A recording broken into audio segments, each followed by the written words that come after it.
up, student army, and welcome back to another vlog. It's not a vlog, is it? Take two. Yo, what is poppin', student army, and welcome back to another study with me. I hope you're all doing very well indeed. Not gonna lie, this study with me is actually from over Christmas, but you know, your boy still got a decent amount of work done, so I thought I'd release it anyway. Now I'm thinking of making study with me's on Wednesdays and then releasing more helpful videos on Sundays. So if that sounds like something you guys would be interested in, make sure to smash that like button, and if not, smash that like button anyway. You don't really have a choice, guys. But let's get into the actual study with me.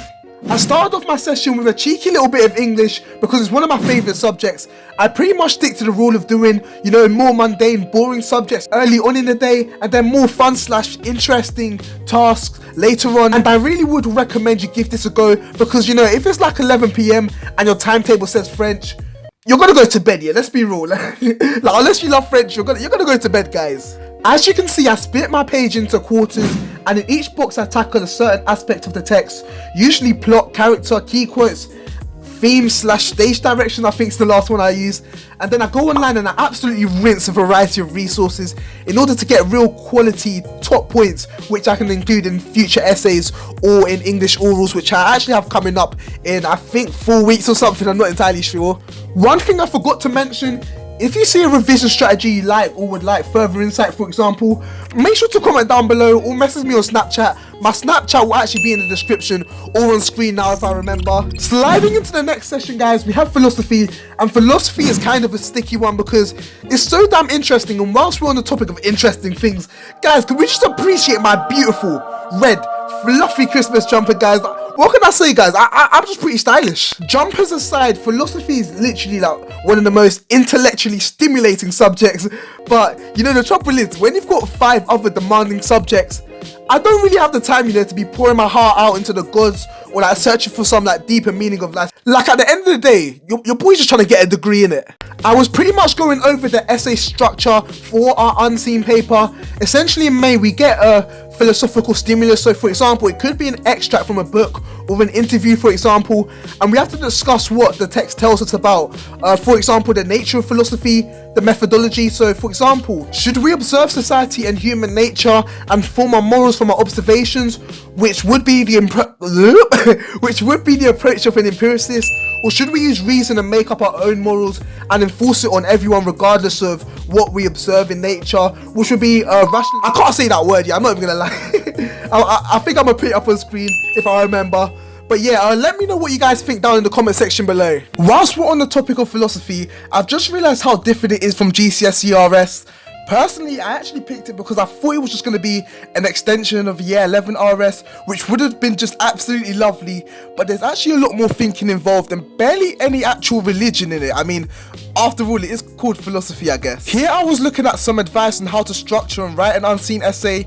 The funny thing is, it actually started off with me just like purely procrastinating, but I actually found it quite useful in the end because this idea of having a holistic understanding of the course kept popping up as something that is really useful in an unseen exam, because you have to show that you're able to draw upon other concepts and arguments that you've learned throughout the course when responding to the question. Lastly, I finished off with a cheeky bit of biology. I often tend to finish off with biology because it's one of my more interesting subjects, but this usually comes with a price, guys. I'm sure it happens to most of you as well, but at the end of a revision session, you know, you're just really tired, you want to sleep, you want to watch TV, yeah? And it's just really kind of difficult trying to concentrate late at night. I was drawing out the carbon cycle from memory because I haven't seen a question in a biology paper asking for it directly, but I'm pretty sure it's the type of question they could and probably should ask, if I'm being honest. I'd made flashcards on this exact question, I think yesterday or something, so I was just seeing how much I could remember a day later. It's weird because the cycle is really close to what I learned in Year 10 and Year 11, but it's kind of different, and I don't know why they've changed it because I felt as though the version that we did in Year 10 was actually better, but now there's stuff like methanogenic, archaea or archaea, I don't know, it put the word up on the screen. I then lastly finished making some notes on key terms because ecology is just filled with key terms, and when you're revising, you know, you have things like the Krebs cycle, electron transport chain. You tend to skip over and never learn key terms such as saproptroph, for example, because you know you got bigger things to worry about, and then slap bang in the middle of your biology paper you have a definitions question and you're like, you know what, it's only 1 mark, it's not that deep. Then you turn over, another definitions question, it's only 2 marks, it's not, bang, before you know it, you've lost 15 marks, yeah, and you just can't be doing them things in a biology paper.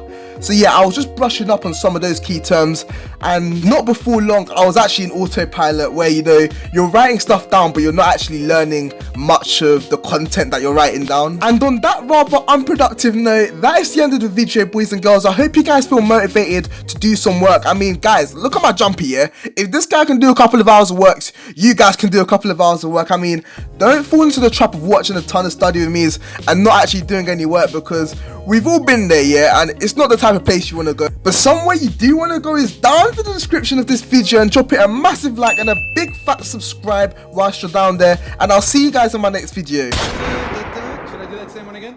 Yeah. I don't know how not to fuck this up. I swear I'm not trying to.